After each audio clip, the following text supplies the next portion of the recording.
In the autumn of 1914, a boy was found walking the tree line of Blackwater Creek.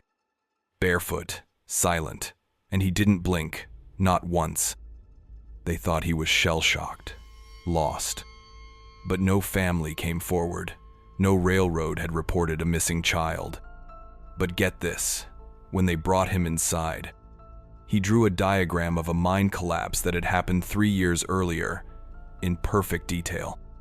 No one knew how he knew. No one could explain what came next. This is the story of John Penrose, the boy science could not explain. Subscribe if you're new. Let us know where in the world you're listening from. Let the story unfold. The man who found him was named Jedediah Miller, a trapper whose family had worked the same unforgiving stretch of Appalachia since before the nation had a formal name. It was the 3rd week of October, a season of decay so profound it was almost beautiful. The air, thick with the smell of wet earth and dying leaves, carried the crisp promise of frost. Miller was checking his lines along a ridge overlooking the Blackwater Creek, his boots sinking into a carpet of damp, rust-colored pine needles when he saw the movement. It was not the furtive scamper of a fox or the heavy tread of a bear, but something utterly alien to that landscape, a small human shape, moving with a placid, unnatural slowness at the edge of the woods. The boy was walking a perfect, straight line, parallel to a crumbling, moss-eaten stone wall that marked the forgotten perimeter of the old Fort Holloway Medical Outpost. The outpost itself was a local legend, a skeletal ruin the United States Army had built and then abandoned some 50 years prior, after the great conflict between the states. It was meant to be a sanatorium for officers afflicted with lung ailments, a place of clean mountain air and quiet convalescence, but it had been plagued by misfortune from its very inception. Construction was slow, supplies vanished, and local laborers spoke of a wrongness in the soil, a persistent damp that clung to the bones and soured the water in the wells. Within a decade, the project was shuttered, the buildings surrendered to the kudzu and the pines, and the place became a ghost story whispered to children to keep them from wandering too far from home. It was here, in the shadow of this failed experiment in healing, that Jedediah Miller found the boy. He was thin, terribly so. His clothes, a simple cotton shirt and trousers, hung from his frame like rags on a scarecrow, and his feet were bare, caked in black mud, and streaked with blood from a dozen minor cuts. Yet he was not shivering. His face, pale and etched with a fine latticework of dirt, was framed by a shock of dark, matted hair, but it was his eyes that held the trapper fast. They were a deep, clear gray, and they were fixed on some point in the middle distance, unwavering and wide. They did not blink, not once. Miller, a man accustomed to the hard, unblinking stare of predators, felt a chill that had nothing to do with the autumn air. He called out, his voice a rough crack in the stillness. The boy did not startle. He simply stopped his measured walk and turned his head slowly, his gaze sweeping over the trapper with a serene, unnerving placidity, as if he were examining a curious specimen of flora.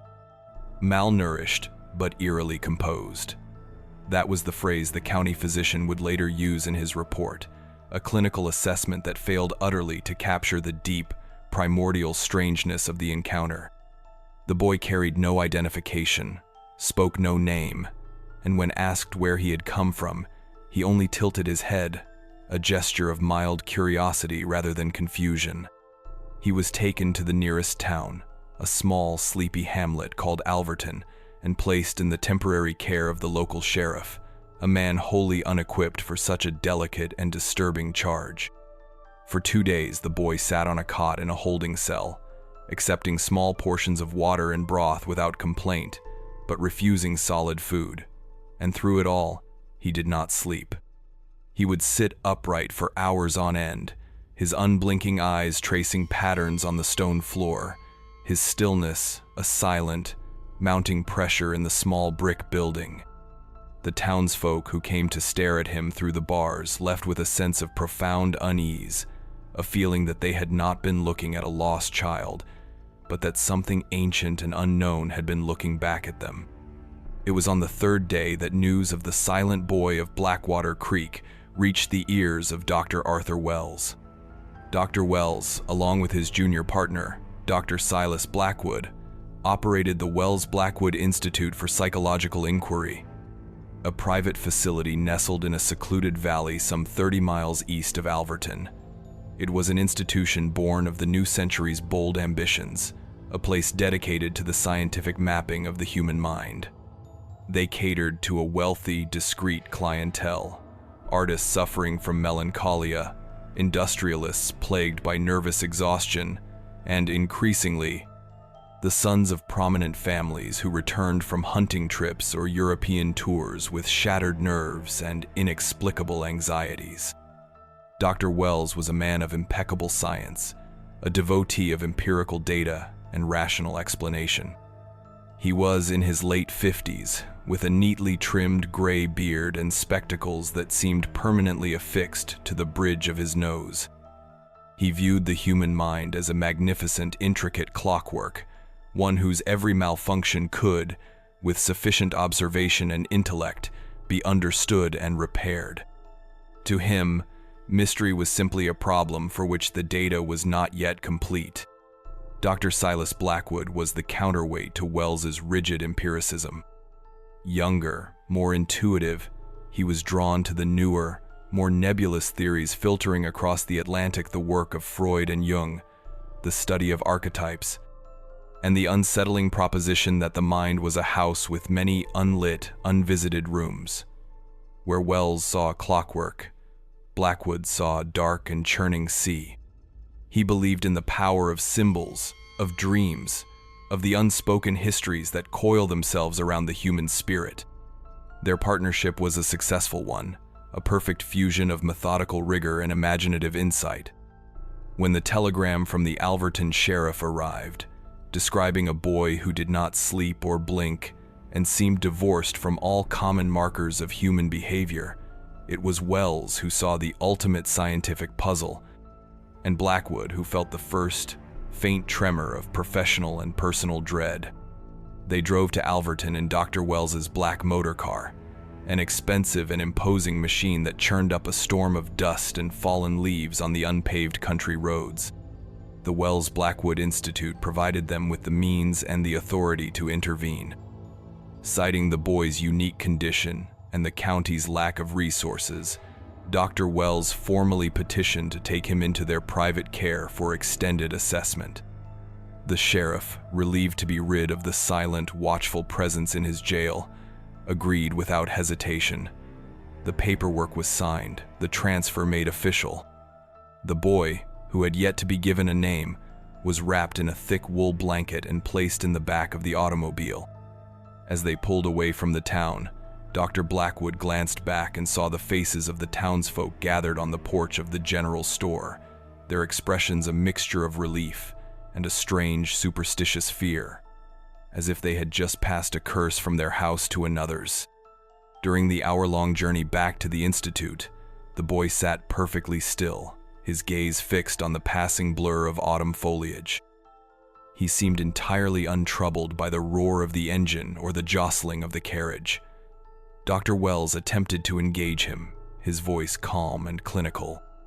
He asked simple questions about his age, his family, the weather. The boy remained silent, his composure absolute. Frustrated, Wells turned to a more academic approach, reciting lines of poetry, historical dates, simple mathematical equations, searching for any flicker of recognition, any sign of a mind functioning within the silent vessel. There was nothing. It was like speaking to a statue. Finally, as they neared the institute, Dr. Wells, in a moment of exasperation, tapped his own chest. The heart, he said, more to himself than to the boy. The pump, a four-chambered muscle, responsible for the circulation of blood through the vasculature. And then, for the first time, the boy spoke. His voice was not a child's voice. It was clear, monotone, and devoid of any inflection, like a recording played on a phonograph. The sinoatrial node, located in the posterior wall of the right atrium, initiates the cardiac cycle, the boy stated, his unblinking gray eyes still fixed on the window. Its depolarization generates an action potential that propagates through both atria, causing their contraction. The signal is then delayed at the atrioventricular node before passing to the bundle of His, down the bundle branches, and into the Purkinje fibers, which triggers the synchronous contraction of the ventricles. The car swerved slightly as Dr. Wells's hands tightened on the steering wheel. He and Blackwood exchanged a look of pure, unadulterated shock. The words were not just accurate, they were impossibly precise, delivered with the dry, academic confidence of a seasoned professor of medicine. This was not the recitation of a memorized phrase. It was a comprehensive, textbook-perfect description of cardiac electrophysiology field of study that was still in its relative infancy, a subject discussed only in the most advanced medical schools and research journals. Where did you learn that? Dr. Blackwood asked, his voice barely a whisper. The boy turned his head from the window and looked at Blackwood directly. There was no pride in his expression, no sign that he had said anything remarkable. There was only that same placid, observational calm. He did not answer the question. He simply raised a small, dirt-streaked hand and pointed a finger toward Dr. Wells's chest. His is irregular, the boy said, his voice the same flat monotone. A premature atrial contraction, approximately every 80 to 90 beats. Benign, but present. Dr. Arthur Wells felt a cold dread wash over him that was more potent than any fear he had ever known, for he knew, with a certainty that defied all logic, that the boy was correct. It was a minor, asymptomatic arrhythmia, a secret known only to himself and the specialist who had detected it with an electrocardiograph in Philadelphia 2 years prior, a secret he had never shared with anyone, not even with Silas Blackwood. In that moment, the journey ceased to be a clinical transport and became something else entirely. They were not bringing a patient back to their institute for study. They were escorting an omen, a quiet catalyst for some terrible unfolding truth. It was then they decided to give him a name, one befitting his mysterious, almost aristocratic composure. They would call him John Penrose. Upon their arrival, John Penrose was taken to the Institute's West Wing, a section normally reserved for patients requiring absolute isolation. He was bathed, his cuts were cleaned and dressed, and he was given a new set of simple clothes. He submitted to every procedure with a profound and unnerving passivity. Dr. Wells and Dr. Blackwood began their formal assessment that very evening, documenting every observation in a new, dedicated ledger. The first entry, written in Wells's meticulous script, read, Subject, John Penrose, apparent age, 9 to 11 years, physical state, severely malnourished, mental state, unknown. The first 48 hours of observation only deepened the enigma. The boy did not sleep. He would sit on the edge of his bed in the sterile, white-walled examination room, or stand by the reinforced window for hours, his posture perfect, his gaze distant. He showed no signs of fatigue, no yawning, no drooping eyelids. He simply was awake, constant. His unblinking stare began to work on the nerves of the orderlies, who started drawing lots to see who would have to bring him his meals of broth and water. They reported a feeling of being watched, of being seen through. One young man swore that as he entered the room, he heard the boy murmur the words, hepatic cirrhosis, and the orderly, a man with a secret and prodigious drinking habit, nearly dropped the tray in terror. The mystery of his knowledge became the central obsession of the two doctors. They brought in books on anatomy, on botany, on engineering, on astronomy. They would open a page to a complex diagram, and John Penrose, without even glancing at the text, would describe the function of the object with flawless, exhaustive detail. He explained the principles of celestial mechanics, the life cycle of parasitic fungi, the intricate workings of a steam locomotive's valve gear. He was a living library of forbidden knowledge, a repository of information he could not possibly possess. They scoured records from every school, orphanage, and hospital in a 200-mile radius. They found no trace of a missing boy matching his description. He had, for all intents and purposes, simply appeared out of the earth at the edge of the abandoned fort. Dr. Wells, clinging to the wreckage of his rational worldview, theorized that the boy was a savant of an unprecedented order, perhaps possessing a form of photographic memory triggered by some profound trauma. He proposed that John must have spent time in a vast library, absorbing information passively. It was a desperate, flimsy explanation, but it was the only one that kept the walls of his scientific reality from collapsing entirely. This theory became their working hypothesis, a small, flickering candle against a vast and encroaching darkness. They would prove it. They would find the source, the library, the forgotten tutor who had filled this boy's head with such impossible facts. This was the first fake resolution they allowed themselves, a comforting lie to stave off a more terrifying truth. But as the days bled into a week, strange inconsistencies began to surface, not in the boy, but in the institute itself. Dr. Blackwood, while writing in his personal journal, would look up at the clock on his wall and realize that 2 hours had passed in what felt like a matter of minutes. Dr. Wells would find himself walking down a corridor with a specific destination in mind, only to arrive at a completely different part of the building with no memory of having changed his course. Books were found open to pages no one recalled reading. Notes for one patient's file appeared in the ledger for another. At first, they dismissed these occurrences as symptoms of their own exhaustion, the product of long, sleepless nights spent observing the boy who never slept. They attributed the mounting sense of disorientation to their shared obsession, a folie à deux born of intense focus and professional strain. The unraveling was quiet, insidious. It was not a sudden break with reality, but a slow, gentle corrosion of its foundations. The air in the West Wing grew heavy, taking on the same damp, earthy smell of the woods where John had been found. A fine layer of moisture seemed to perpetually coat the window panes in his room, even on the driest days. The doctor's shared obsession began to fray their partnership. Wells became more frantic in his search for a logical cause, his notes growing more detailed, more obsessive. Blackwood, in contrast, grew more withdrawn, more haunted. He found himself less interested in what the boy knew, and more consumed by the question of how he saw. He started to believe the boy's knowledge was not a product of memory at all, but of direct, real-time perception. He began to suspect that when John Penrose looked at him, he was not seeing a man in a tweed jacket, but a complex system of blood and bone and electrical impulses, a machine whose every flaw and function was laid bare.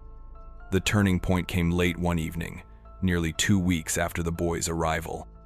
Dr. Wells was in the Institute's library, poring over old county maps, still trying to find a logical explanation for the boy's presence near the abandoned Fort Holloway outpost. He had found a brief, tantalizing reference in a historical society archive. The fort, before it was a proposed sanatorium, had been built on land seized from a small, insular community that had settled in the valley generations before. The document called them a separatist sect, with strange pre-colonial beliefs about the land, but the details were frustratingly sparse. It mentioned that the army had cleared the area by force, leveling a central stone structure that was the focus of the community's rituals. As Wells was reading this, a sudden piercing headache shot through his skull, so intense it made him cry out. The gas lamps in the library flickered violently, and for a dizzying second, the words on the page dissolved into meaningless black squiggles. He gripped the edge of the heavy oak table, his breath catching in his chest, and then he heard it, a voice, clear and calm in the silence of the room. It was the boy's voice, but it was not coming from the West Wing. It was coming from right behind him. The trigeminal nerve, the voice said, is experiencing a vascular compression event. Wells spun around, his heart hammering against his ribs. The library was empty. He was completely alone. The headache receded as quickly as it had come, leaving behind a cold sweat and a profound, bone-deep terror. He stumbled out of the library and ran down the long, silent corridor to the west wing, his measured, scientific composure shattered. He burst into the observation room, where Silas Blackwood was sitting, staring blankly at the one-way glass that looked into the boy's chamber. Inside, John Penrose was not standing by the window or sitting on his bed. He was standing in the exact center of the room, his head tilted upward slightly, as if listening to something far away. And as Wells watched, his mind reeling from the phantom voice in the library, he noticed something new, something that had been happening so gradually he had failed to register it until this very moment. The walls of the boy's sterile white room were no longer pristine. They were covered in a faint, spreading pattern of discoloration, a web of dark, filament-like lines that resembled the intricate networks of veins on a leaf or the deltas of a great, slow-moving river. It was a stain, but it was not damp. It was dry to the touch, and it seemed to emanate from the very plaster of the walls, a kind of structural freckling, a disease of the room itself. The pattern was most concentrated in the corner where John Penrose now stood, his head tilted, his gaze fixed upon the ceiling where the tendrils were thickest. The lines were a deep, earthy brown, the color of old blood or rich, wet soil, and they crawled outward with a terrifying organic symmetry. Dr. Wells, his heart still a frantic drum against his ribs from the phantom voice in the library, moved past Blackwood and pressed his hand to the wall. It was cool and solid. There was no texture to the stain, no raised surface. It was as if the pigment of the paint itself was reordering, assembling into this complex, unnerving cartography.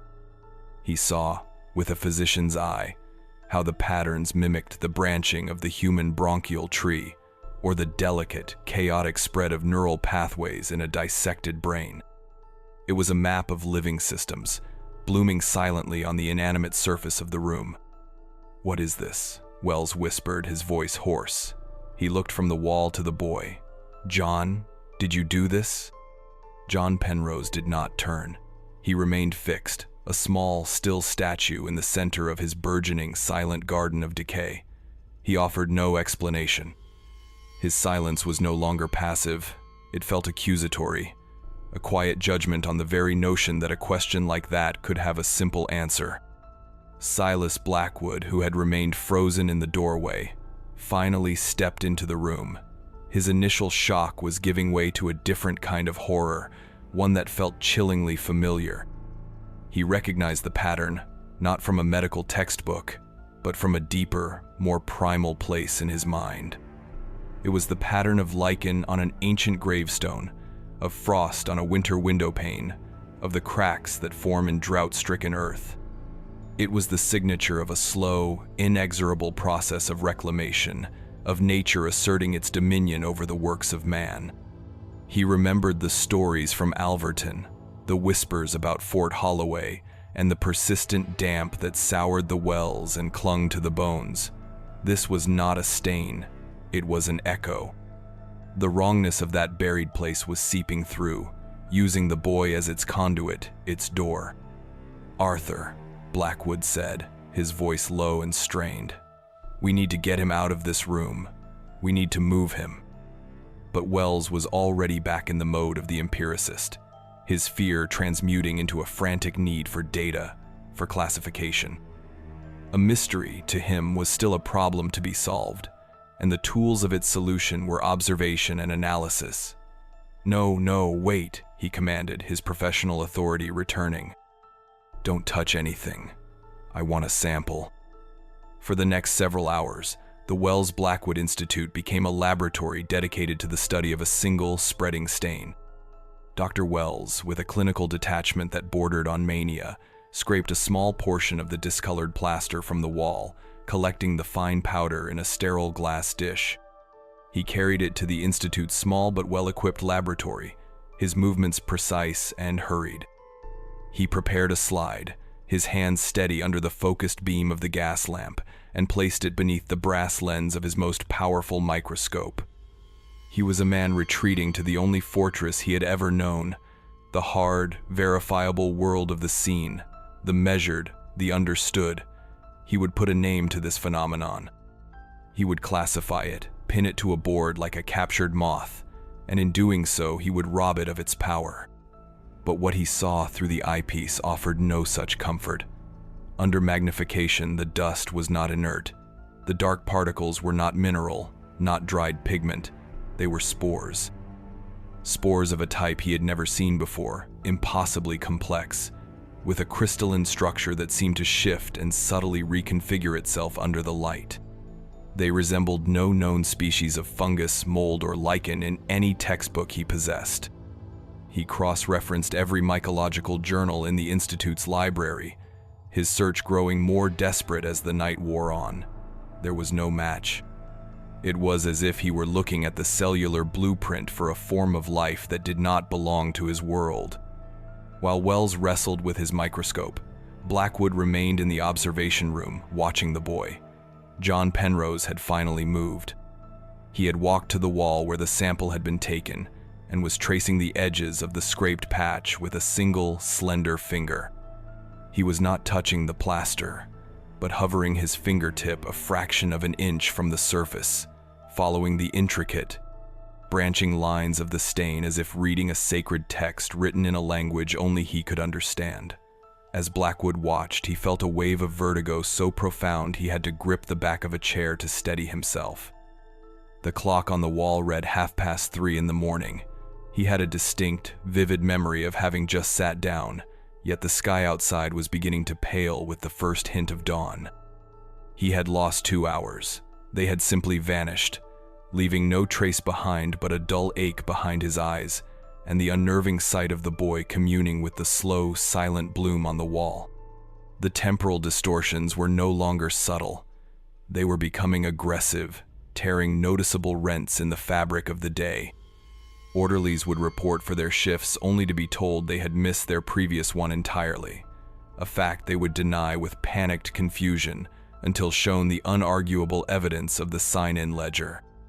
A cook, preparing the evening meal, turned from her stove for what she perceived to be a moment, only to find the soup boiled away to a black tar and the kitchen plunged into the deep darkness of midnight. Time within the Institute was beginning to stutter and fray, growing porous and unreliable. The effect was most pronounced in the West Wing, but its influence was spreading, a psychological contagion that moved through the hallways like a low, unseen fog. Memory became a treacherous country. The staff began to keep meticulous personal notes, cross-referencing their experiences with one another in hushed, fearful conversations, trying to stitch together a coherent timeline from the corrupted fragments of their own minds. It was during this period that Dr. Wells received a reply to his telegram. The response, from a curator at the Allegheny Historical Society, was brief and curiously guarded.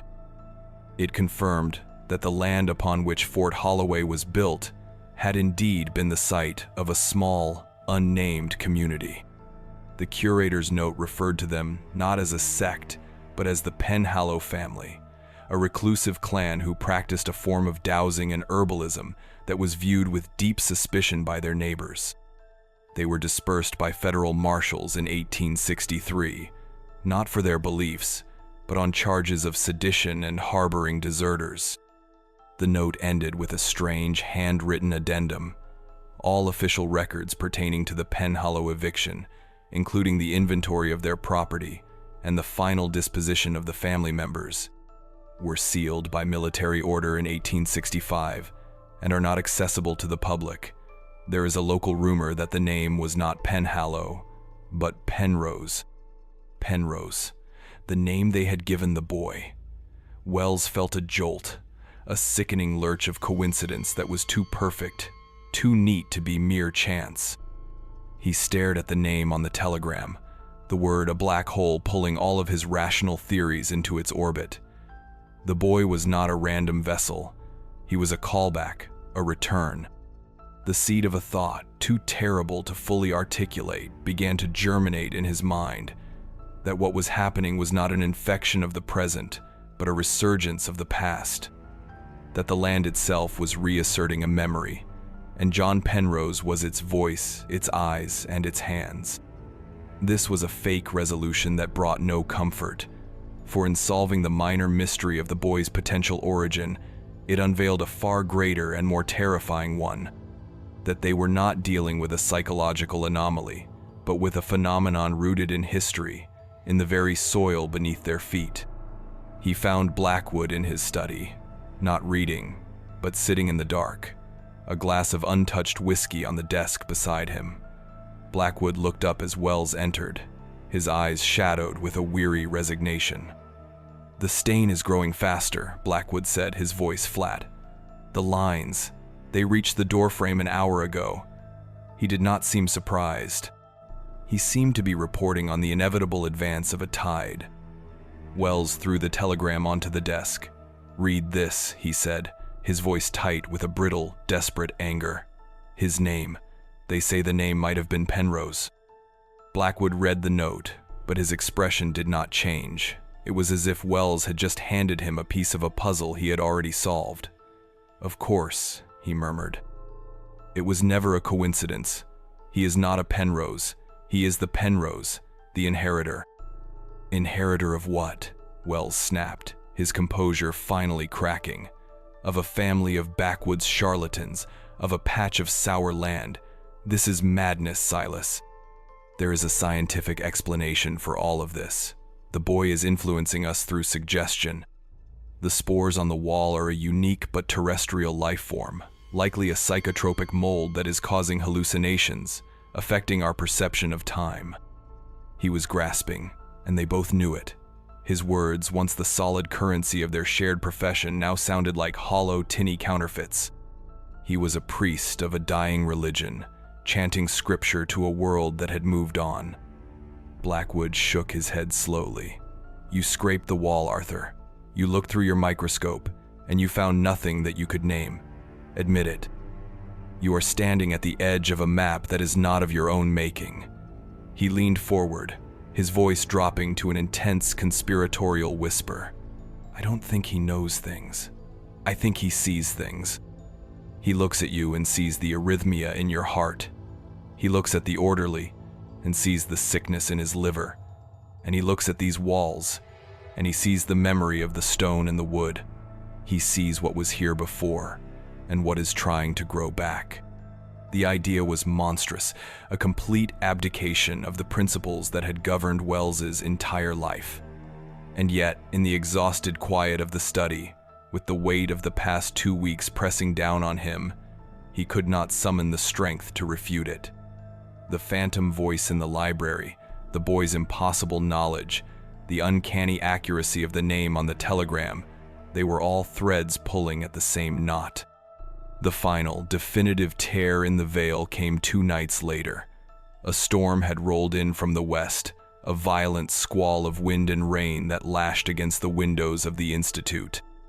The power of the local generator flickered and died, plunging the entire facility into a primal darkness, lit only by emergency oil lamps and the intermittent, ghostly blue flashes of lightning. The 2 doctors, working by lamplight in their office, were startled by a frantic pounding on their door. It was a young orderly, his face pale and slick with rain, his eyes wide with terror. "It's the boy, doctors," he stammered, pointing down the darkened hall toward the west wing. He's talking, but he's not talking." Wells and Blackwood grabbed a lantern and followed the terrified young man through the corridors, the wind howling outside like a hungry animal. As they approached the west wing, they could hear it, a voice.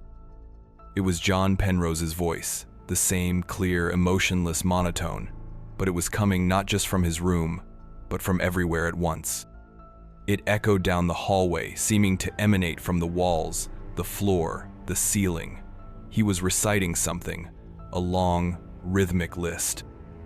"The root of the blood thistle, dried and powdered, to draw the fever.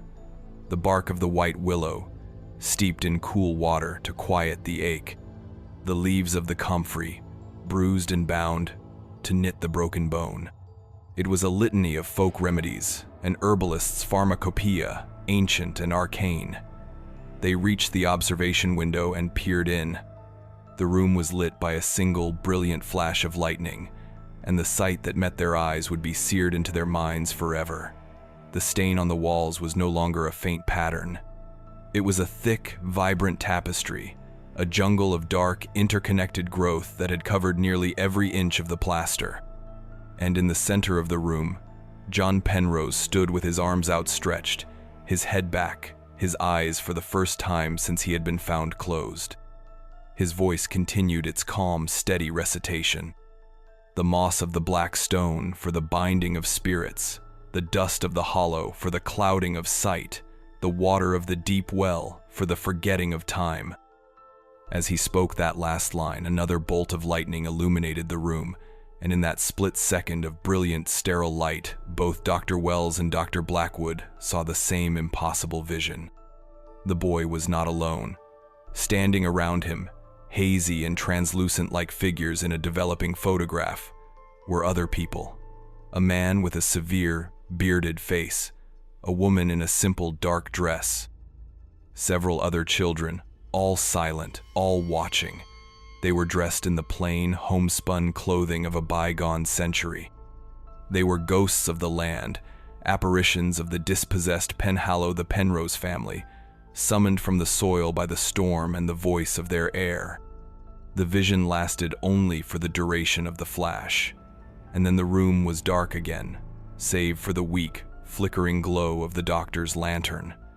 But the image was burned onto their retinas. Wells stumbled back from the window, a choked gasp escaping his lips. His scientific fortress had not just been breached, it had been leveled, annihilated. There was no theory, no diagnosis, no rational explanation that could contain what he had just witnessed. Silas Blackwood did not move. He remained pressed against the cold glass, his breath fogging the pain. He stared into the darkness of the boy's room, searching for the child, for the still figure he knew was there. The boy's voice had fallen silent. The litany was over. There was only the sound of the rain and the wind and the frantic, terrified beating of his own heart. He leaned closer, his eyes straining, trying to pierce the gloom. And as he did, he felt a sudden, sickening pull, as if the world were tilting on its axis. He was not looking through a glass window into a room. He was looking down a long, dark tunnel of time. In the depth of the boy's unblinking gray eyes, which had now opened in the darkness and found his, Dr. Silas Blackwood saw the crumbling stone walls of Fort Holloway, not as a memory, but as a present and suffocating reality. The cold was not a sensation on his skin, it was a pressure in his bones, a profound, damp chill that smelled of wet slate and century-old rot. He could feel the unevenness of the flagstones beneath his feet, though he stood on the polished hardwood floor of the Institute. He could taste the metallic tang of stagnant water on the back of his tongue. For a horrifying, eternal second, he was not Silas Blackwood, physician, looking through a window. He was a disembodied presence, a ghost in his own right, trapped inside the boy's perception, seeing the world through an ancient, weary lens. The Institute, the storm, the panicked face of Arthur Wells beside him had all dissolved into an irrelevant dream, and only the moss-eaten stones of the abandoned fort remained.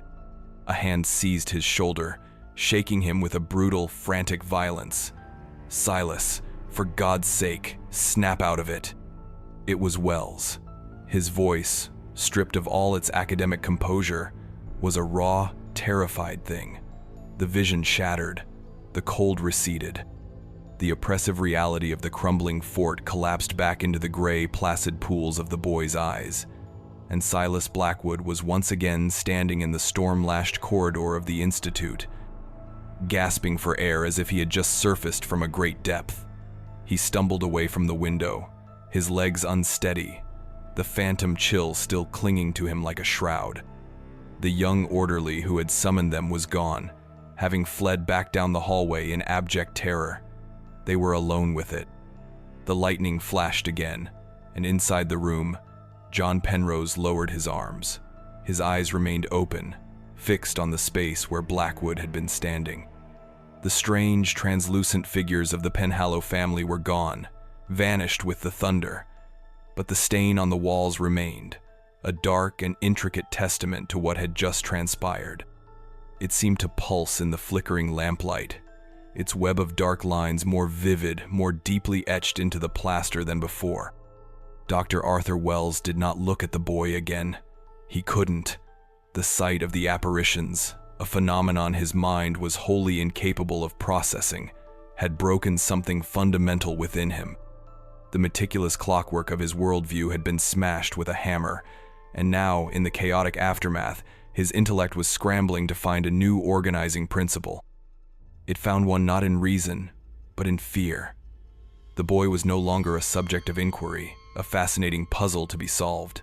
He was a pathogen, a focal point of a virulent psychic contagion that was dismantling time, memory, and the very structure of their reality. The instinct of the physician, the drive to heal, was supplanted by a more primal urge, the need to quarantine, to isolate, to contain the source of the sickness before it consumed them all. "Get the key," Wells ordered, his voice a low, ragged command. He was already backing away down the hall, holding the lantern aloft, his shadow dancing wildly on the walls. "Lock this wing. No one in or out. I don't care what they hear. I don't care what they see. This section is sealed." "Arthur, that's not the answer," Blackwood pleaded, his own mind reeling, trying to piece together the fragments of the vision. Did you not hear what he was saying? The litany. It was a purpose, a ritual. We cannot simply lock it away. We have to understand it. Understand it? Wells wheeled on him, his eyes wide and feverish in the lantern's glow. Did you not see them? There is nothing to understand, Silas. It is a sickness of the mind, ours, this whole God-forsaken place.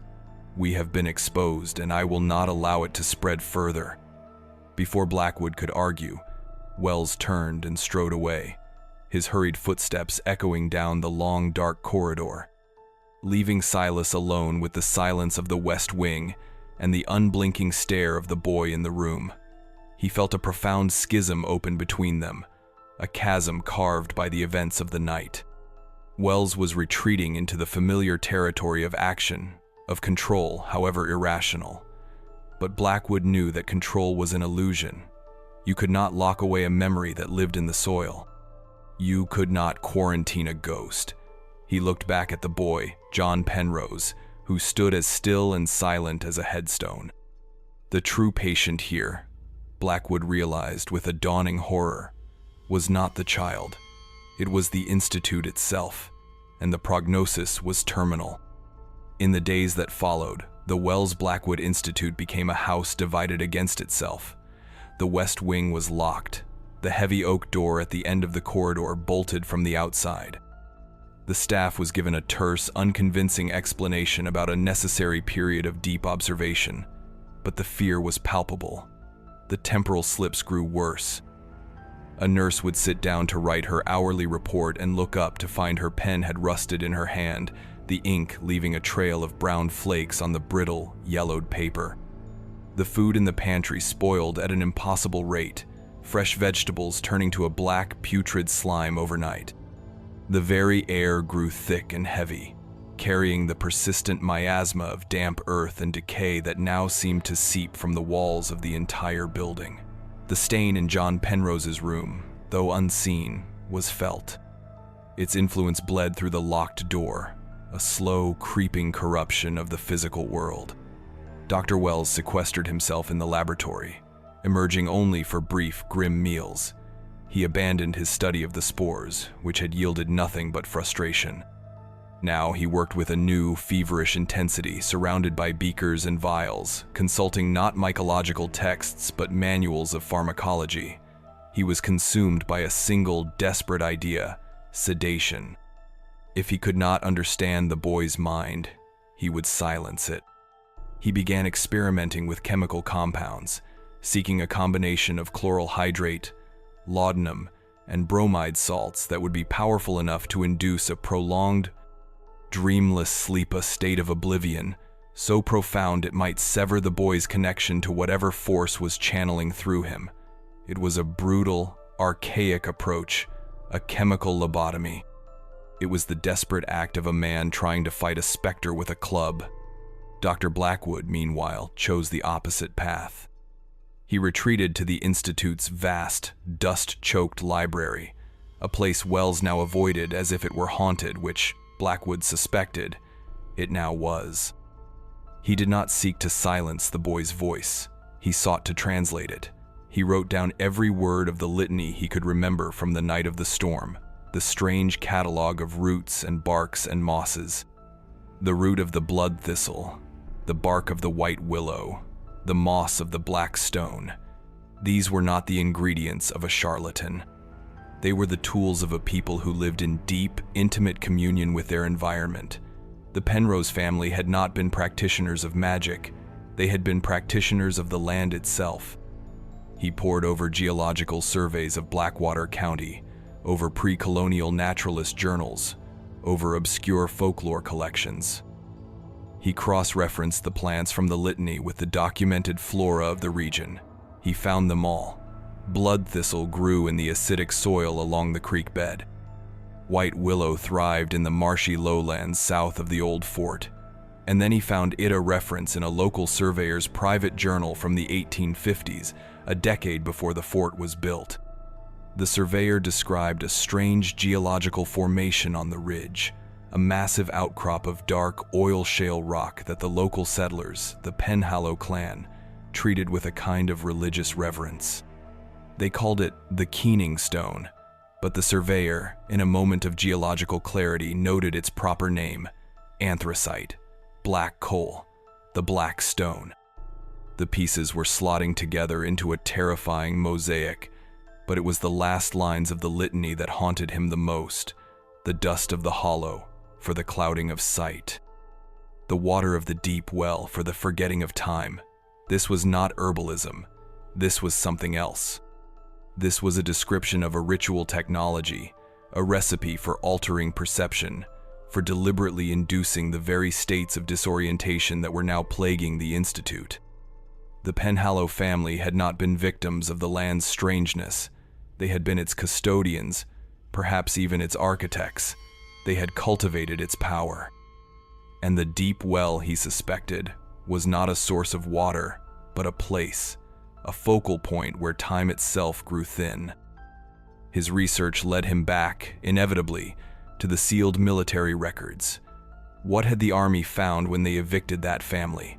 What was in the central stone structure they had leveled? The secrecy surrounding it was no longer a mere historical curiosity. It felt like a deliberate, desperate act of suppression, a teaser loop for a truth someone had tried to bury, literally and figuratively. They had not simply evicted a family. They had tried to put down an ancient and poorly understood power, and in doing so, had only made it lie dormant, waiting for a storm, waiting for an heir. The breaking point arrived on a Tuesday, 3 weeks to the day after John Penrose had been found wandering the tree line. The air in the Institute was so heavy, so freighted with a sense of imminent collapse, that several staff members had simply walked away, abandoning their posts and fleeing back to the comparative sanity of the outside world. Dr. Wells emerged from his laboratory late in the afternoon. His face was pale, his beard unkempt, and his eyes burned with the messianic fervor of a man who believes he has found the one true solution. In his hand, he carried a large brass syringe, its glass barrel filled with a dark, viscous liquid the color of molasses. He found Blackwood in his study.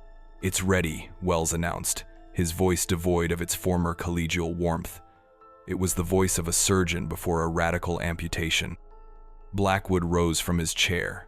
The sight of the syringe sent a chill through him that was colder than any phantom vision. "Arthur, you cannot do this. You don't know what that will do to him or to this place. He is the anchor. If you silence him, what happens to the storm he's holding back? He is not an anchor. He is the engine, Wells countered, taking a step forward.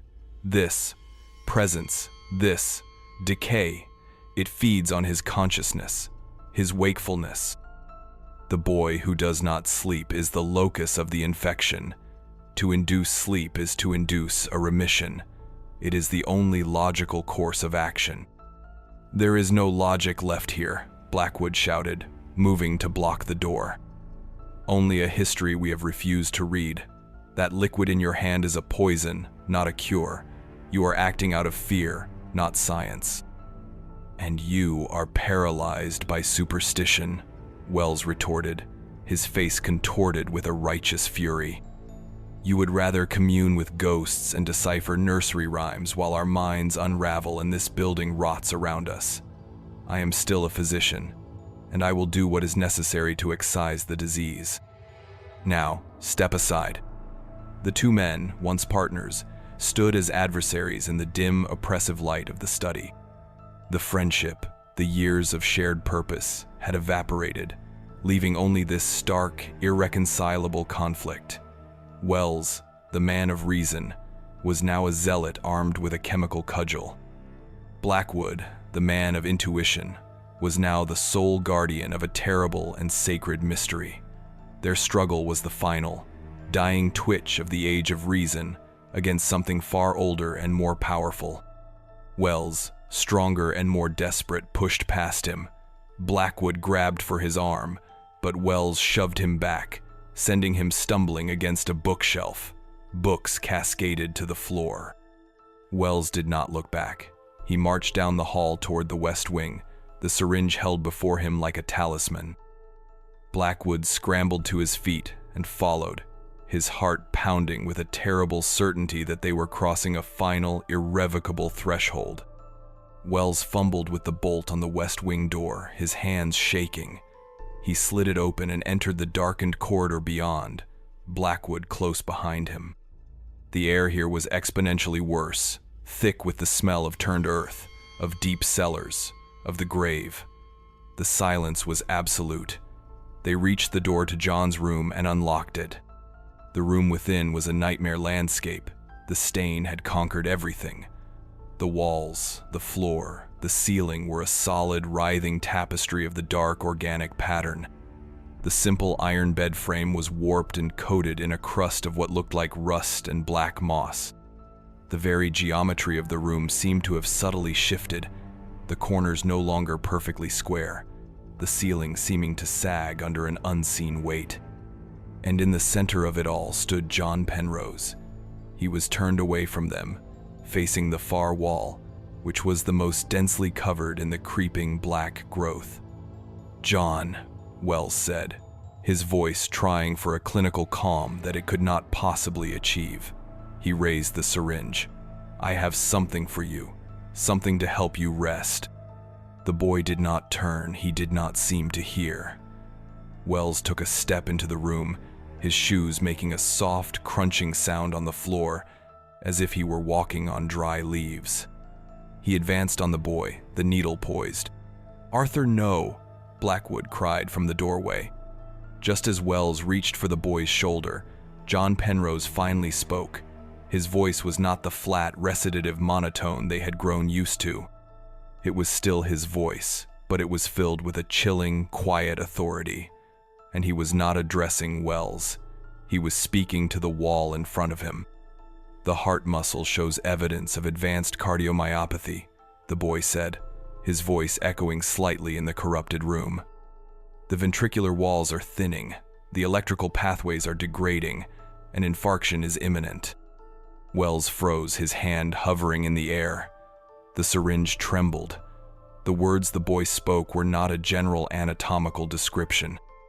They were a precise, terrifying diagnosis of a condition that was, at that moment, still a closely guarded secret of the medical community. It was the diagnosis given to Arthur Wells's own father, who had died suddenly and inexplicably 10 years prior, a death that had haunted Wells and spurred his obsessive devotion to the knowable controllable systems of the body. It was a secret buried deep in his own memory, a private grief he had never shared with another living soul.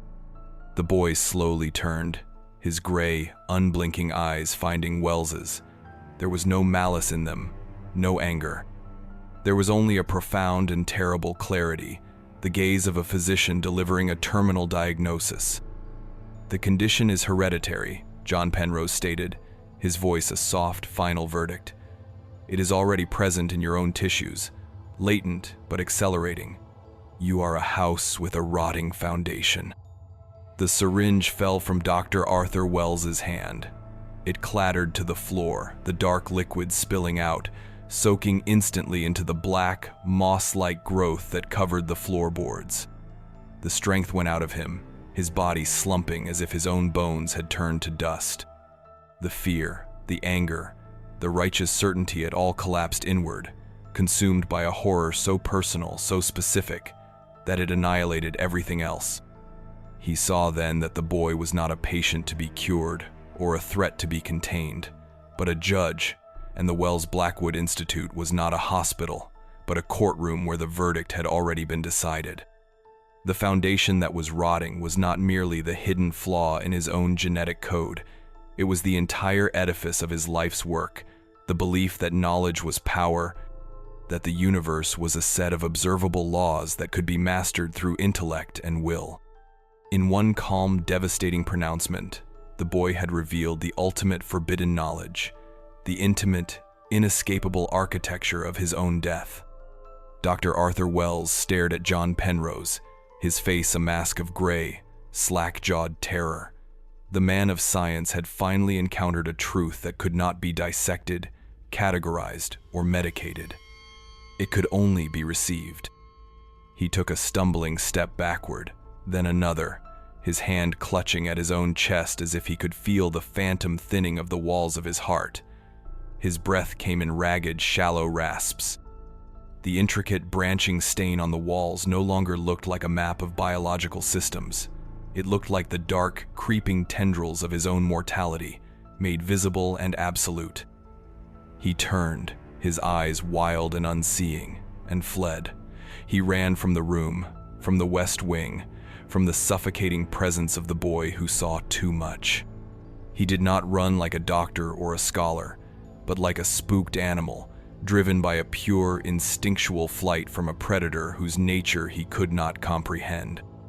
Silas Blackwood did not follow him. He remained in the doorway, a silent witness to the utter demolition of his partner's soul. He looked from Wells's retreating figure to the still form of the boy. John Penrose had not moved. His gaze, now that Wells was gone, shifted back to the far wall, his brief, terrible duty as messenger apparently concluded. The spilled liquid from the syringe had been completely absorbed by the floor, leaving no trace, no stain, as if the growth had thirsted for it, drunk it down. A strange and unnerving calm settled over Blackwood. The panic and the adrenaline had faded, replaced by a sense of profound, weary clarity. The confrontation he had feared was over, but it had not resolved anything. It had only escalated the crisis to a new, more terrifying plane.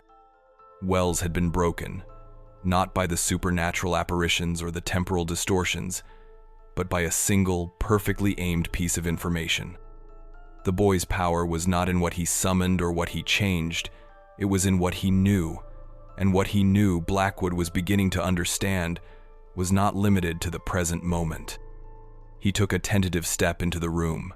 The air was thick and heavy, but the oppressive sense of menace had subtly shifted. It felt less like a prelude to an attack, and more like the deep, patient quiet of a forest after a storm. The growth on the walls, which had seemed so menacing moments before, now appeared almost peaceful. A vast, silent, living organism, content in its reclamation of the space. "John?" Blackwood said, his voice soft, almost a whisper. "What are you?"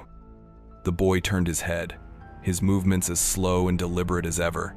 He looked at Blackwood, and for the first time, Silas did not flinch from his gaze. He did not see a monster or a ghost. He saw an ancient tragedy embodied in the form of a lost child. He saw the profound weariness of a consciousness burdened with an impossible perspective. "We are the memory of the stone," the boy said, his voice the familiar flat monotone. Yet the words themselves were poetry, a line from a forgotten epic. "We are the water in the deep well. We are the root that holds the hill." The use of the word "we" was not lost on Blackwood. The boy was no longer an individual. He was a vessel, a spokesman for the collective consciousness of the Penhallow clan, for the land itself, for the entity that had been disturbed so long ago. He was the focal point through which a buried world was speaking. This was the true nature of the forbidden knowledge he possessed. It was not learned, but inhabited. "The army, when they came," Blackwood pressed, his voice trembling with the weight of the question.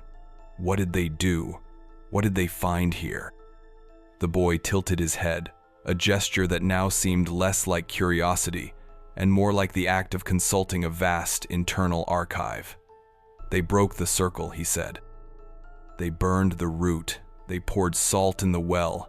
They sought to make the land forget its name." A chill ran down Blackwood's spine. The imagery was biblical in its scope, an act of profound desecration. The army had not merely evicted a family. They had attempted to perform a kind of exorcism on the landscape itself, to sever its connection to its own history, its own power, and in doing so they had failed. They had only wounded it, creating a scar, a point of psychic weakness that had festered for 50 years. The construction of Fort Holloway on that same spot had been an act of supreme arrogance, an attempt to build a house of healing on a foundation of unhealed trauma. "And you are here to make it remember?" Blackwood asked. John Penrose gave a single, slow nod. The name must be spoken. The circle must be closed. The water must find its level. In that moment, Blackwood understood the terrifying, elegant symmetry of it all.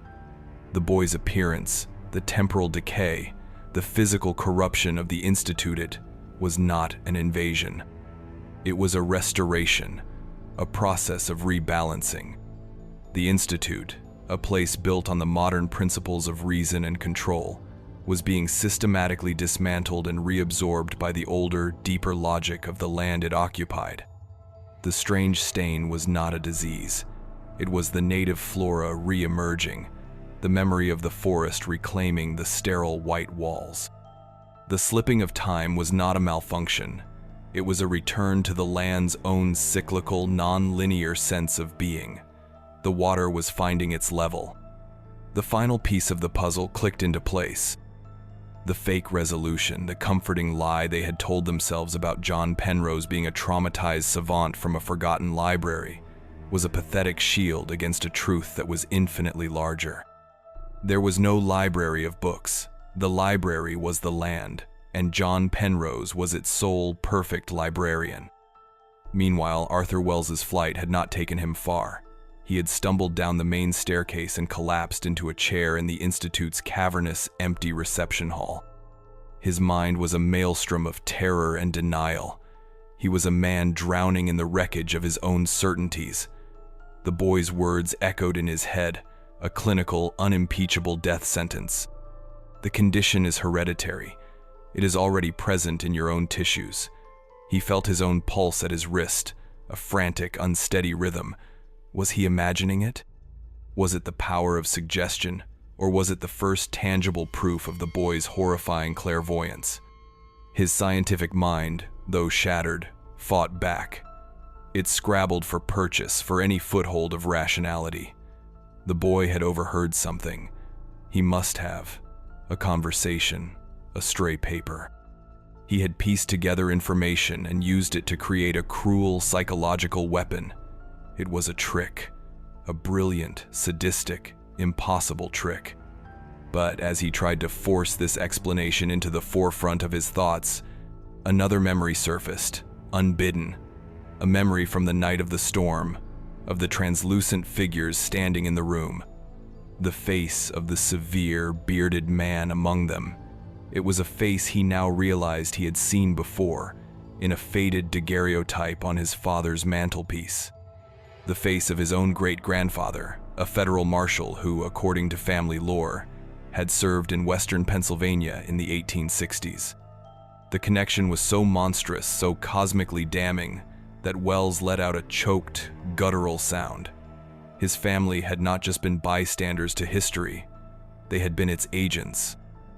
His own ancestor had likely been one of the men who had broken the circle, who had poured salt in the well. The sickness in his blood was not just a genetic flaw, it was a generational curse, an inherited debt coming due. He was not just a random victim of this phenomenon, he was inextricably, intimately part of its cause. This revelation did not calm him, it pushed him over the edge. The last vestiges of his reason crumbled, and a new, terrible clarity took its place. He could not run from this.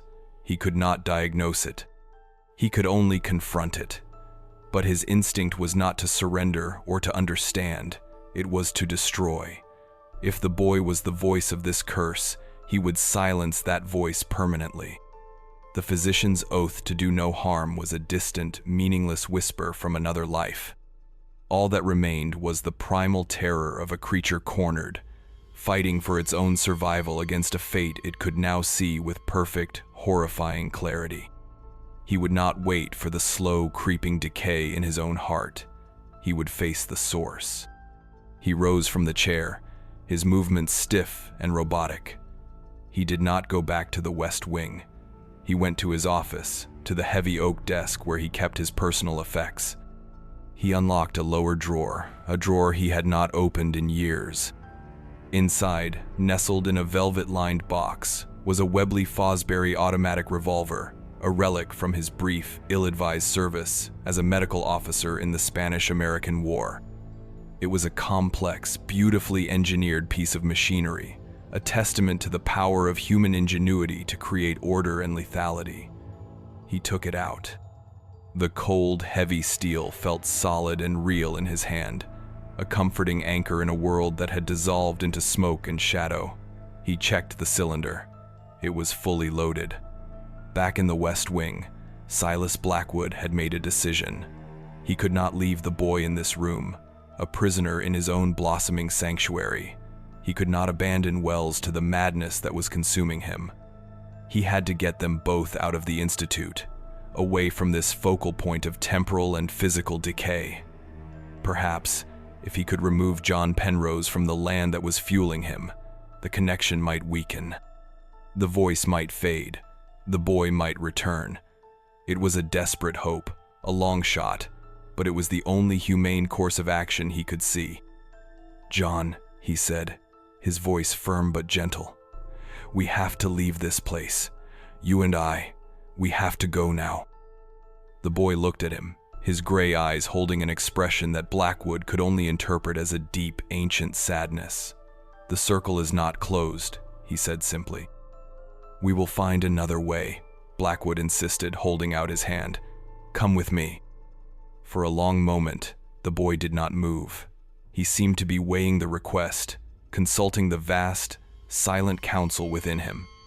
Then, with a slow, deliberate motion, he took a single step toward Blackwood. It was the first voluntary act of compliance, the first sign of a bond, however tenuous, that he had shown to anyone. A flicker of hope ignited in Blackwood's chest. Perhaps there was still a child in there, a lost soul who could be reached. It was at that precise moment that Dr. Arthur Wells appeared in the doorway behind him. He held the revolver in both hands, his arms outstretched, his knuckles white. His face was a pale, sweating caricature of determination. "Step away from him, Silas," Wells commanded, his voice a dead, emotionless monotone that was a terrifying echo of the boy's own. Blackwood turned slowly, positioning himself between Wells and the child. "Arthur, put the gun down," he said, his voice low and steady, trying to project a calm he did not feel. "This is not the answer. You are not yourself." "I have never been more myself," Wells replied, his eyes fixated on the boy. "I see it all now. The debt, the sickness." He is the ledger where it is all written down, and I am going to settle the account. He was no longer a physician. He was an executioner, a man intent on erasing a truth he could not bear to live with. He was aiming the gun not just at a child, but at a historical record, at the physical embodiment of his own damnation. "This is madness," Blackwood said, taking a small step to better shield the boy. "Whatever he has shown you, whatever you believe, killing him will solve nothing. It will only break you completely." "I am already broken," Wells said with a chilling finality. "This is merely a final act of surgery." He took a step forward, his finger tightening on the trigger. The air in the room grew thick, heavy, and electric. The dark patterns on the walls seemed to writhe, to pulse with a silent, gathering energy. John Penrose, standing behind Blackwood, was utterly still, his gray eyes watching the scene unfold with a serene, almost detached curiosity, as if he were observing the inevitable conclusion of a long and complex chemical reaction. The final confrontation was not between good and evil, or science and superstition. It was between two men, both shattered by the same impossible truth, responding in the only ways they knew how, one with a desperate, protective empathy, and the other with a final, nihilistic act of violence. The circle, John Penrose had said, was not yet closed, but in the suffocating quiet of that corrupted room, with the revolver aimed and the last threads of reason gone, it was about to be completed in fire and blood. The circle, John Penrose had said, was not yet closed, but in the suffocating quiet of that corrupted room, with the revolver aimed and the last threads of reason gone, it was about to be completed in fire and blood. Blackwood searched desperately for the right words, for some incantation from their shared past that might break the spell. "Arthur, think of your oath. Think of everything we built here." But he was not speaking to Dr. Arthur Wells, his partner, his friend. He was speaking to a hollowed-out effigy animated by a terror generations in the making. The man before him was a ghost, haunted not by the dead, but by the living record of his own bloodline's trespass. As the standoff held, the room itself seemed to hold its breath. A low, resonant hum began to emanate from the walls, a deep thrumming sound, like a distant cello string being bowed. The dark, web-like patterns pulsed in time with the sound, the lines seeming to darken and thicken, drinking in the ambient fear in the room. It was the sound of the earth, the memory of the stone vibrating with anticipation. It was the keening stone, and it was singing a dirge. Wells flinched at the sound, his grip on the Webley faltering for a fraction of a second. It was in that moment of hesitation that the boy spoke again. His voice cut through the humming, clear and precise as a scalpel. "The tremor in your ulnar nerve is not a product of resolve," John Penrose stated, his gray eyes fixed on Wells's shaking hands. "It is an involuntary response originating in the cerebellum. The intention is compromised by the body's rebellion. The debt is being paid in nerve and sinew, not just in blood." The statement was a masterstroke of psychological warfare, a clinical observation that struck at the very root of Wells's delusion of control. He was not a righteous executioner settling a score. He was a malfunctioning machine, a body already breaking down, betraying his will at the most critical juncture. A guttural sob of pure rage and despair tore from Wells's throat. The gun, which had been his last symbol of order, was now just another symptom of his own inexorable decay. Time itself seemed to curdle. For Blackwood, the moment stretched into a thick, viscous eternity. He could see the dust motes stirred by Wells's gasp hang suspended in the lamplight. He could feel the hum from the walls not as a sound, but as a physical pressure against his skin. He was trapped with them in a single, crystallized second of impending violence. John Penrose took a half step out from behind Blackwood, revealing himself to Wells. He did not look afraid. He looked like a participant in a long-rehearsed ritual, stepping forward to play his appointed part. His unblinking gaze met Wells's, and he delivered the final, terrible line of the prophecy. "The circle requires a sacrifice," the boy said, his voice imbued with the weight of an ancient law, "a debt of salt and iron." The words hung in the air, a perfect, horrifying summation. The salt the army had used to poison the well, and the iron of the gun now held in Wells's hand. It was not an act of murder that was about to happen. It was a transaction, a closing of a ledger that had been open for 50 years. He had not closed a circle. He had merely witnessed the closing of one small loop in a vast, interconnected, and ravenous design. The quiet horror of the Institute was not an anomaly. It was a microcosm, a perfectly contained terrarium, demonstrating a principle that was now being applied to an entire continent. The Penhallow curse, the memory of the stone, was not a localized phenomenon. It was a law of nature, as universal and indifferent as gravity.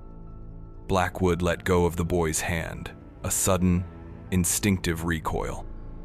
He looked at John Penrose, truly looked at him, and saw him not as a child, not as a victim, not even as a prophet, but as an instrument, a lens, a perfectly ground piece of human glass through which a terrible cosmic truth could be observed. The boy's knowledge was not limited to the arrhythmia in a man's heart or the folk remedies of a long-dead clan. His perception was global, planetary. He was not just the memory of the hill, he was a conduit for the memory of the earth itself, in all its wounded, hungry places. The silence between them stretched, filled only by the whisper of the night wind through the tall pines that ringed the property. The dead Institute stood behind them, a dark shape of surrendered architecture, no longer a threat, merely a husk, an artifact of a battle already lost and won. The real threat was the quiet, clear-eyed child beside him, and the appalling scope of his vision. "What do you see?" Blackwood asked, the words feeling small and foolish in the face of such a question. John Penrose lowered his gaze from the stars and looked directly at him. The peace was still in his eyes, but now Blackwood could see something else beneath it, a profound, bottomless sorrow. It was the sorrow of a physician who can diagnose every illness in the world but can cure none of them. "I see the roots," the boy said. "They spread from here, they spread from there. They drink from the same deep well. A man in Vienna signs a paper, and a root in the soil of the Somme quivers. A king in London draws a line on a map, and a million hearts begin to quicken their beat, preparing for the sacrifice. It is all one body. It is all one fever." The boy's words painted a picture of humanity, not as a collection of individuals or nations, but as a single, sprawling organism caught in the grip of a vast autoimmune disease. The leaders, the generals, the politicians, they were not in control. They were merely the twitching nerve endings of a larger, sicker entity, responding to a stimulus they could not comprehend. The war was not a failure of diplomacy. It was a biological imperative, a fever dream of the earth itself. Blackwood felt a wave of nausea. He thought of the newspapers, the telegrams, the black-bordered casualty lists. He had read them with a distant, intellectual sadness, the detached concern of a man observing a tragedy from a safe remove. Now he saw them as field notes from a global pandemic, a sickness whose true nature was not political or ideological, but elemental. He had to get away, not just from the Institute, but from the boy. To be near him was to stand at the edge of an abyss, to be forced to look into a truth that would shatter any sane mind. His first instinct was to run, to leave the child standing on the lawn and flee into the night, to find some town, some city, some place where the illusion of normalcy still held sway. He could forget this ever happened. He could try. But he knew with a weary certainty that he could not. The knowledge was in him now. The boy had opened a door in his mind, and it could never be closed again. He would see the world through this new, terrible filter for the rest of his days. Every newspaper headline, every conversation, every passing ambulance would be a reminder of the deeper, sicker reality churning just beneath the surface. He was infected. And what of the boy? What was to become of this child who was a living seismograph for the suffering of the world? To turn him over to the authorities, to an orphanage, to any conventional institution, would be an act of unimaginable cruelty. They would see a disturbed, perhaps gifted, but ultimately broken child. They would try to fix him, to medicate him, to force him into the narrow confines of their understanding. They would be trying to repair a telescope because they were horrified by the stars it revealed. No, he was bound to him now, by the shared trauma of the Institute, by the ghost of Arthur Wells, by the terrible weight of this shared secret knowledge. He was the boy's keeper, his guardian, his sole interpreter in a world that would never understand him. It was a life sentence. He rose slowly to his feet, his joints aching. The exhaustion was bone deep, a weariness that felt as if it had settled into his marrow. He looked down the long, unpaved road that led away from the Institute, away from the ruin and the memory of the last several weeks. It was a dark road, leading into an even darker world. "Where do we go, John?" he asked, the question an admission of his own powerlessness. John Penrose looked down the same dark road, his small hand still slack at his side. He did not seem to see the darkness. He saw the path. "There is a woman in Philadelphia," the boy said, his voice calm and matter-of-fact, as if he were consulting a train schedule. "Her son is listed as missing in the Ardennes forest." "He is not missing. He is alive. He is hiding in a barn near a town called Charleville. He has a wound in his leg that is beginning to fester. The root of the comfrey, bruised and bound, will knit the bone, but the infection requires a different cure. We should tell her." Blackwood stared at him, aghast. The boy was proposing their next move. Not to hide, not to rest, not to recover, but to act, to intervene. To take the terrible knowledge he possessed and use it, one small impossible case at a time. It was a fool's errand, an attempt to bail out the ocean with a teacup, but it was also a purpose, a direction in the midst of an insane, directionless world. To be the boy's keeper was not just a burden, it was a calling, a strange, terrifying, and perhaps holy mission. He would be the hands and feet for this child's all-seeing eyes. He would be the one who translated the cosmic pronouncements into practical human actions. He would navigate the world of train tickets and lodging houses, while the boy navigated the hidden currents of life and death that flowed beneath it all. It was a partnership even stranger than the one he had shared with Arthur Wells. With a final look back at the dark skeletal ruin of the Institute, a monument to the failure of his old life, Silas Blackwood made his choice. He reached down and took the boy's hand again. This time, it was not an act of rescue, but an act of acceptance. "All right, John," he said, his voice finding a new, steady resolve. "Let's go find a road to Philadelphia." "All right, John," he said, his voice finding a new, steady resolve.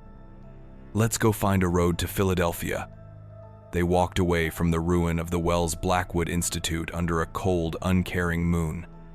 The gravel of the long driveway crunched under Silas Blackwood's worn leather shoes, a sound that was starkly, terrifyingly normal. Each step was a deliberate act of putting distance between himself and the place where his life had been unwritten, where the man he was had been dissected and found wanting. He did not look back. He could still feel the dead building at his back, a cold spot in the landscape, a monument of silence. The boy beside him walked with an easy, untroubled gait, his small hand no longer held by Blackwood, but resting comfortably at his side. He was no longer a specimen to be led, but a partner on a journey, a guide. The walk to the nearest town with a functioning train station took them the rest of the night. They moved through a landscape that was both achingly familiar and utterly alien to Blackwood. He had driven these roads 100 times, had admired the rolling hills and the dark, sleeping farmhouses. Now, he saw it all through the lens of John's perception. He saw the deep, tangled root systems beneath the fallow fields and imagined them as a vast subterranean nervous system. He saw the dark woods not as collections of trees, but as silent, patient witnesses. He looked at a farmhouse, its windows dark, and wondered about the dreams and fears of the people sleeping within. Wondered if their heartbeats were steady, if their blood was clean, if some ancestral debt was quietly gestating in their bones. The world had not changed, but his ability to see it had been irrevocably altered. He was living in a state of constant, low-grade diagnosis, and the patient was everything. They arrived in the town of Connellsville as the first pale, gray light of dawn was breaking, turning the smoke from the coke ovens into bruised purple plumes against the sky. The town was waking up, the air filled with the smell of coal smoke and fried bacon. It was a world of schedules, commerce, and oblivious normalcy. Blackwood, his clothes rumpled and his face pale with exhaustion, felt like a ghost who had wandered into a play. He had enough money in his wallet for 2 one-way tickets to Philadelphia and little else. At the station, he bought the tickets from a man in a green visor who did not give them a second glance. They were just another man and his son, or his ward, catching the early train east. They sat on a hard wooden bench on the platform, waiting. John Penrose was perfectly still, watching the movements of the yard workers and the shunting of the cars with a quiet, observational intensity. Blackwood bought a newspaper and stared at the headlines. Allies brace for winter offensive. Stalemate on the Western Front. Thousands lost in Ypres salient. The words, once abstractions, were now visceral. He could almost feel the vibration of the artillery through the soles of his shoes, could almost smell the hungry soil of Flanders. He folded the paper and put it away. He could no longer read the news. He could only feel it. The train journey was a long, rattling 6-hour passage through the heart of Pennsylvania. They sat in a car filled with salesmen, soldiers on leave, and families. The rhythmic clatter of the wheels on the track was a hypnotic, lulling sound, but Blackwood could not rest. He watched the boy. John sat by the window, his gaze fixed on the passing landscape. He was not looking at the scenery, he was reading it. Blackwood wondered what he saw in the blur of trees and towns, what quiet histories he was absorbing through the glass. Did he see the echoes of colonial-era skirmishes in the Delaware Water Gap? Did he sense the unquiet graves of the men who had died, blasting the horseshoe curve through the Allegheny Mountains? The boy's mind was a palimpsest, and the whole of human history was constantly being written upon it. They arrived in Philadelphia's Broad Street station in the late afternoon. The city was a deafening cacophony of noise and motion, a stark contrast to the oppressive silence of the Institute. The sheer density of human life was overwhelming. Blackwood, accustomed to the quiet seclusion of his former life, felt a rising panic. Every face in the crowd was a potential story, a potential tragedy. Every passing trolley car was filled with bodies, each with its own delicate, vulnerable machinery of flesh and blood. To John, this place must be a tidal wave of sensory information, a roaring symphony of pain, fear, joy, and decay. Yet the boy was an island of calm in the swirling human sea. He navigated the crowded station as if he had a map of its currents, leading Blackwood through the throngs with an unerring sense of direction. He was the anchor now, the still point in a turning world. The address he had given Blackwood was in a neighborhood of modest brick row houses in the southern part of the city. It was a place of scrubbed marble steps and lace curtains in the windows. They found the house, its front door painted a sober, respectable dark green. A small, neatly tended planter box sat beneath the front window, filled with the last hardy chrysanthemums of autumn. It was a house that radiated a quiet, determined order in the face of grief. Blackwood's resolve wavered. This was the true test. He was about to knock on a stranger's door and deliver a message that was equal parts miracle and madness. He was a doctor, trained to deliver difficult news with compassion and clinical honesty, but there was no protocol for this. There was no textbook that could guide him in explaining that he knew her son was alive, because a silent, unblinking boy from the haunted hills of western Pennsylvania had seen it in a vision. He was a fraud, a charlatan, a peddler of cruel and impossible hope. He almost turned away. But John looked up at him, his gray eyes clear and steady. There was no judgment in them, only expectation. He was the messenger. It was Blackwood's job to deliver the message. Taking a deep breath, Silas Blackwood raised his hand and knocked on the dark green door. A few moments later, the door was opened by a woman in her late 40s. Her hair was tinged with gray and pulled back in a severe bun, and her face was etched with the fine lines of worry and sleeplessness. She wore a simple black dress, the fabric faded from many washings. When she saw Blackwood, a well-dressed stranger, and the pale, quiet boy beside him, her expression became one of weary suspicion. "Yes?" she said, her voice polite but guarded.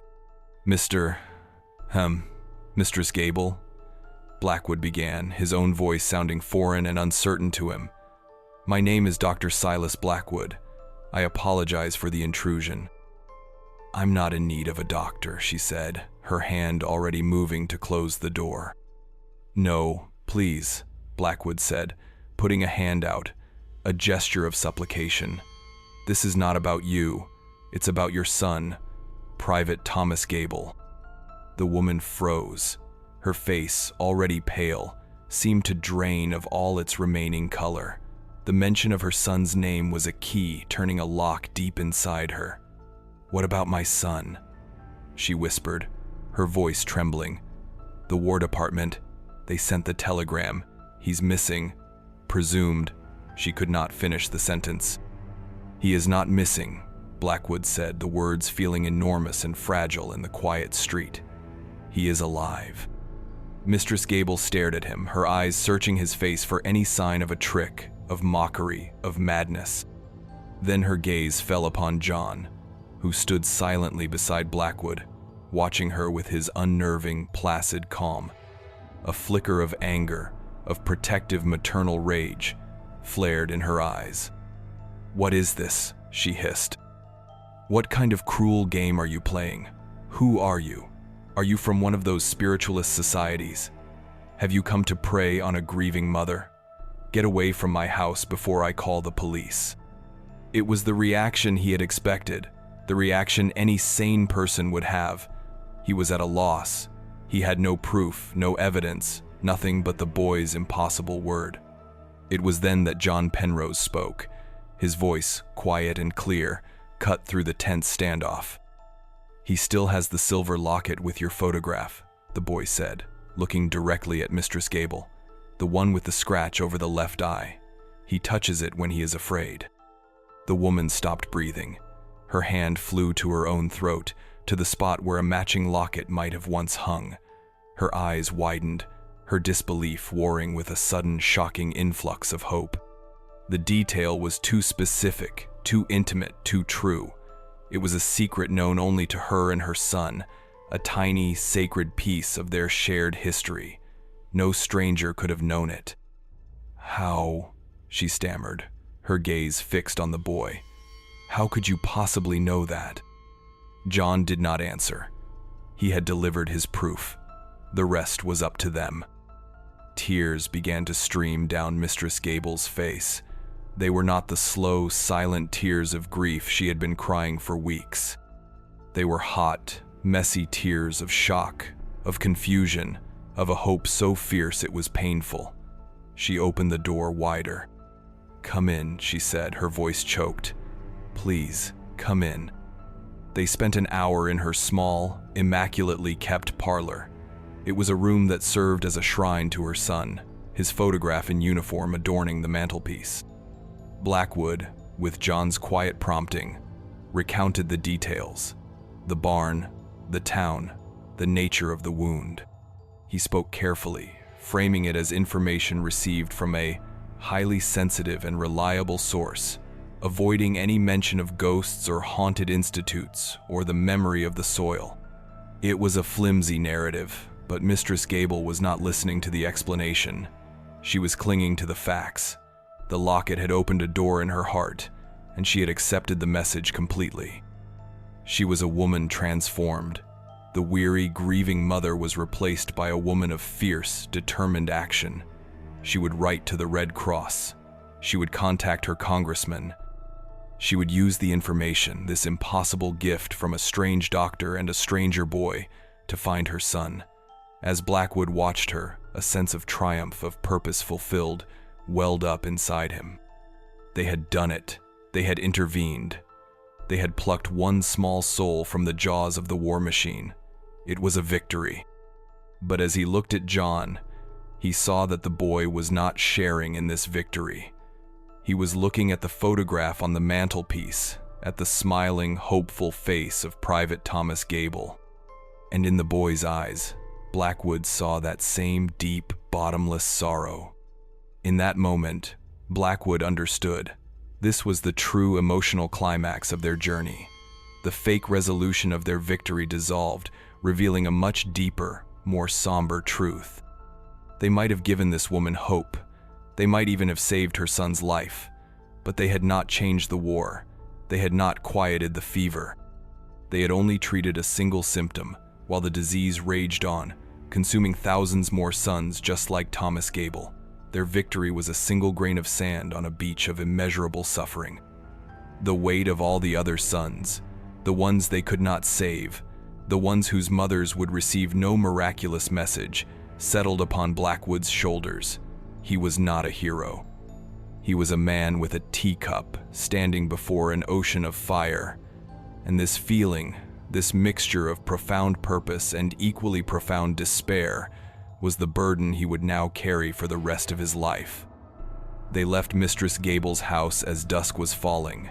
She pressed a small amount of money into Blackwood's hand, all she had, her eyes shining with a desperate, grateful light. They walked back toward the city center, two solitary figures against the growing gloom. The weight of what they had done and what they could not do was a heavy silence between them.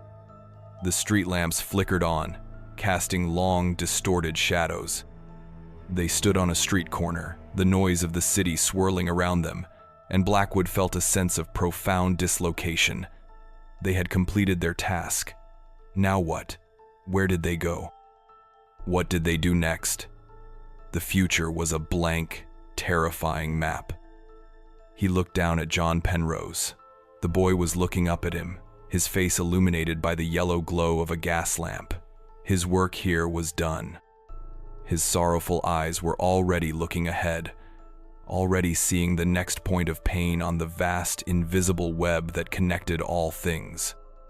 "There is a coal miner in Scranton," the boy began, his voice quiet but clear amidst the city's roar.